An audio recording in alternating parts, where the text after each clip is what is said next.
Nicola has promised the villagers she'll repair their water pumps. If I can accomplish all those 3 things within the next 2 weeks, my mission is complete. Very good. But when the convoy does arrive, there's a snag. A sniffer dog smells explosives on one of the civilian trucks. Mike! Somebody want to grab him? I'll start getting some of his guys to do this stuff. Stop! 1 minute. The dog picked up a scent. So he's going to have to turn around, drive back to CAF with a full load, and then explain to his contractor back in CAF why his truck's not unloaded.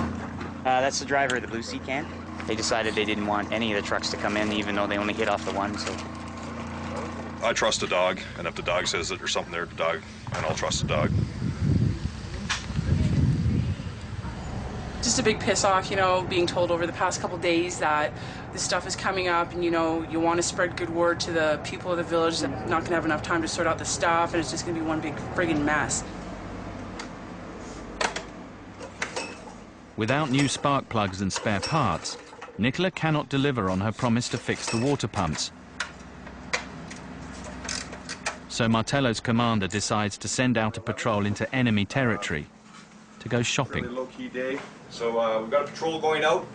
PRT will be going with that. And got to find some spark plugs. Got to, at least somebody must know something about where to get parts. All right. We now have authority to spend money. So that patrol goes out tomorrow. Rough time for that, Ornahan? We'll probably have a briefing in here about 08. Okay. The spark plug mission involves a platoon of 20 men in 4 armoured vehicles, driving 100 miles each way down a highway that is sown with Taliban mines and often attacked by suicide bombers. This particular platoon here on the line and myself, we were on our way back to CAF and we got hit by a suicide bomber. And the bomber hit Captain Pappin's vehicle and showered my vehicle with all kinds of stuff. That particular incident keeps replaying over in the mind. With the guys who have been wounded, they've been wounded before in combat in the same spot. The Canadians have already lost over 40 men in Afghanistan.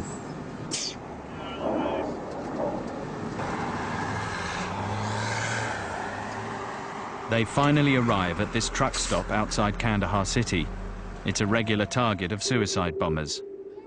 There was a 500% increase in such attacks last year. The soldiers treat every approaching car as a potential threat.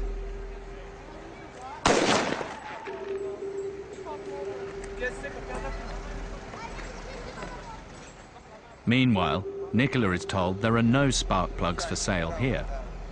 There's no place here that we can buy them. We need to find out if there's a specific spot in Kandahar city that we can go purchase this stuff from.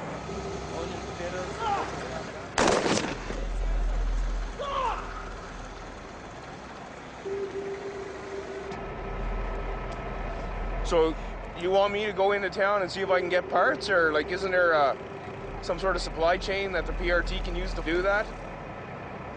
As soon as we're stopped, we're pretty vulnerable. That's the problem. I'll pass that message on. Bye. What do you say? We're not going to Kandahar?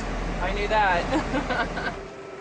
After 40 tense minutes, the spark plug mission is abandoned and the patrol heads back to Fort Martello, empty-handed.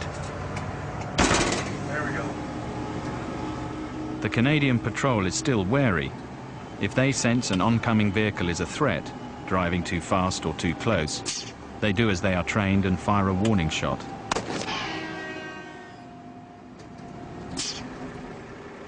One of these shots causes a heavily loaded pickup to roll over in a ditch. An Afghan passenger is badly hurt. Our cameraman, Jim Foster, a highly trained former British soldier, moves in to help the Canadian medic.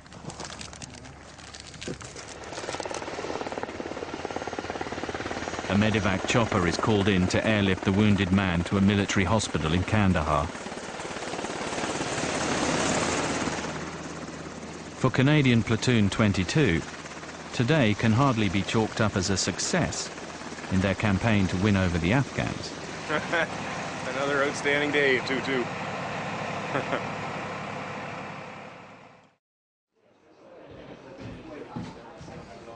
At NATO headquarters, General Richards is struggling with his own setbacks. Hi, sir. A couple of points. First, there was an incident today, a rules of engagement escalation, which 2 locals were unfortunately killed in that and 2 injured.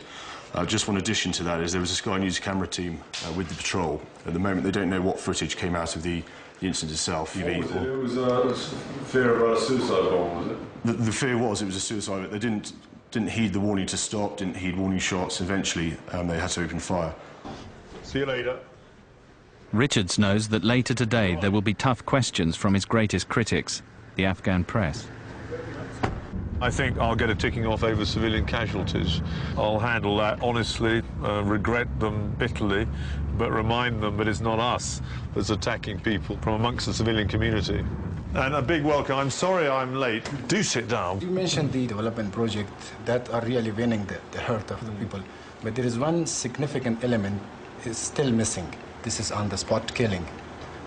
Since a month, 2 MOV full of foreign troops knocked on the door, asked him, "Are you Ali Mohammad Ibrahimi?" And the guy said yes. They asked the commander to lay down on the ground, and they shot him 7 bullets and they went away. I can only tell you how annoyed, angry and sorry I am for that sort of incident. The incident was repeated in Charasiab 2 weeks ago. They went to a house, surrounded the house, and they hung the guy over a tree and shot him. The nation concerned with those 2 incidents has investigated them, and the soldiers are likely to have criminal charges placed against them. And I say to the Afghans who criticise us for civilian casualties, I said, do you think we came here to kill anybody? The answer is no. We came here actually to secure an environment in which reconstruction, development and good governance could take place and begin to flourish. Finally, I would just ask you to help us persuade people that actually it could be a lot worse and they have every reason to be optimistic about the year ahead. Back at Fort Martello, Nicola is frustrated by the slow progress of her campaign to help the people in Elbak. Stay aggressive, push right through, keep the security bubble, no one comes in. Do the old man jammy trick. And, the water pumps are still not fixed, and Nicola needs to prove she can deliver something. Her new plan is to offer free medical care, and she sets off to the village to spread the word. But there's a new complication.